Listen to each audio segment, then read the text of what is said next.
Happy Fatwood Friday. Hope everybody's having a great day. I'm gonna go ahead and cook up some burgers on the grill, and I'm not gonna use the grill. I'm gonna use the rocket stove because it's just me. Just gonna cook a couple burgers on here. Started up with some Fatwood. Thanks a lot for watching. I hope everybody's having a great day. And remember, we're getting close to the 2,000 subscribers. We're less than 100. And when we get to there, we're going to be giving out a Grizzly 20 cooler. I'll show you that when we get the burgers going. So I like to take these little rocket stoves, set it right on there. I love using the grill for different things, but sometimes these are actually really efficient. All the heat's in just one spot. I put the cast iron pan on it, get it raging pretty good. Doesn't take very much wood. I can just pick up little scrap sticks around here, throw it in there, and keep it going. This is some cedar from some of our cedar projects. I'm going to use a little bit probably for fire starter and tinder, but this stuff gets everything going real nice usually. I'm going to throw on the Lodge cast iron pan, Rosie the Riveter 2020. I got two kids that are like Rosie to the River. My wife's like a go-getter like Rosie to the Riveter. But anyways, one thing that's nice about cooking in cast iron, obviously when you're done, if you got 4 burgers in there or whatever you're going to do, pick up the whole pan, take it all in the house, all in one shot. You don't get, that makes it nice. Just make sure you have a glove that can handle the heat. I need to get some time to scrape down a bunch of Fatwood shavings, but this is a little bit of that break and burn stuff. You can find some of this stuff in fireplace stores.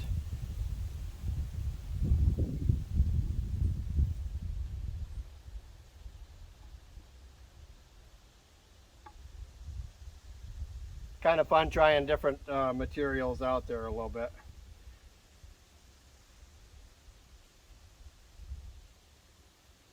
You seen the Freedom Park picnic video the other day? I used the toilet paper core, broke that open, and I used the lint from the dryers in there. That stuff fired up really good. It only took just a little bit to start it.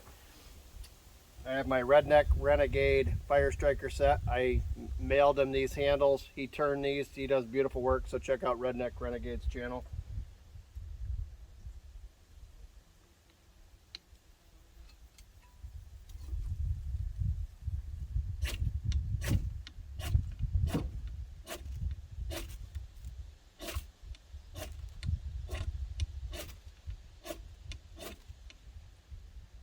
There we go.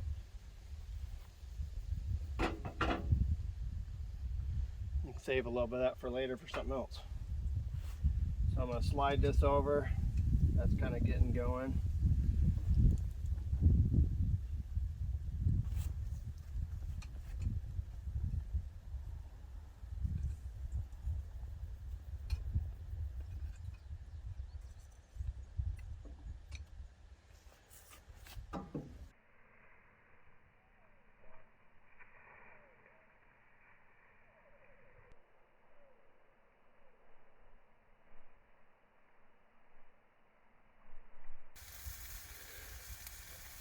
One thing I do like, if you're cooking burgers or something like this, so if it's only you or 2 people and you got a couple items in there, you're going to eat one at a time, you can keep it in the cast iron. You can close that grill down, move the pan off the heat, and it's still going to stay warm for a while. So that's a nice feature about cooking on cast iron inside of a grill. I'm going to get the pan on there, get that heating up. I'm going to use a little bit of bison tallow. Basically, it's bison cooking fat. I got this stuff out west.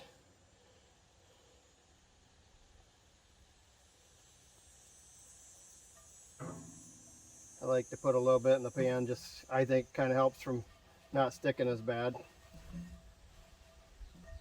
Helps the seasoning. I like to use old t-shirts for cooking rags, cut them up.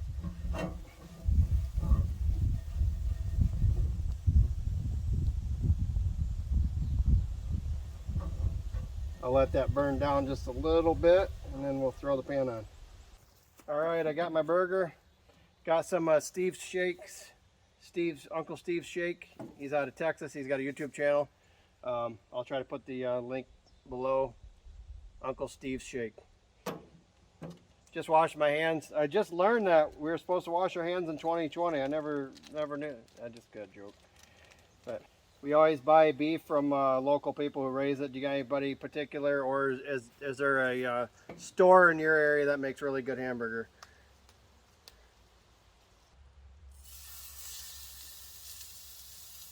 I love the sizzle of cast iron.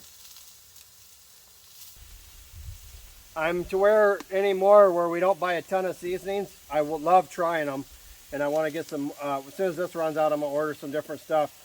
But we like to promote different companies, especially American-made stuff. But I can only keep so much seasoning because we got humidity and all that, and it clumps up and all that. So I like to keep stuff fresh as possible.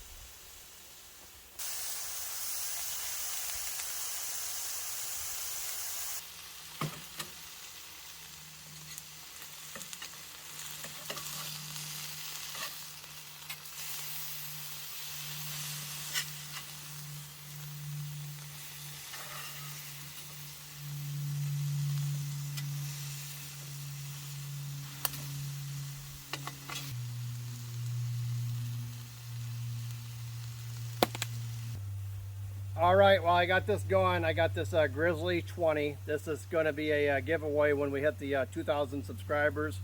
We're over 1,900, and it's got a nice handle here, nice handle on the sides, and it opens up just like that. Made in the USA.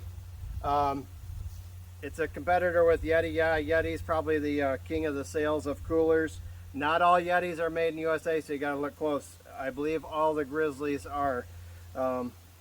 So right now I got 7 pounds of ice in here. I put it in here earlier today, and we're going to kind of see how long. Just 7 pounds of ice isn't a lot. I probably could have put 10, maybe up to 14 pounds, and still had some beverages. So anyways, so once we hit the 2,000 subscribers, we're going to come up with some ideas on how to give it away. Traditionally, we usually do a comment on a video, do a drawing. We may do that. I'm not sure. If any of you guys got any ideas, throw an idea out there. This cooler has a measuring thing of 0 to 17 inches. So when your buddy says he caught a 16-inch bass, you can lay it on there and say, no, it's only 8. So that's the outside. Made in the USA, we gotta love that. Drain plug on the side. Well, the burgers are just about done, so I'm going to grab this pan, take it inside, put it on a trivet, and then bun them up, and I am hungry. I want to thank you for watching. Click subscribe, hit like, share with your friends, and check out the links below for the ferro rods, and we use a Lodge cast iron pan and the rocket stove from Fabkreations. I hope everybody's having a good Friday, make it a Fatwood Friday, and make it a fun Friday. So have a great weekend, and thanks for watching and all that.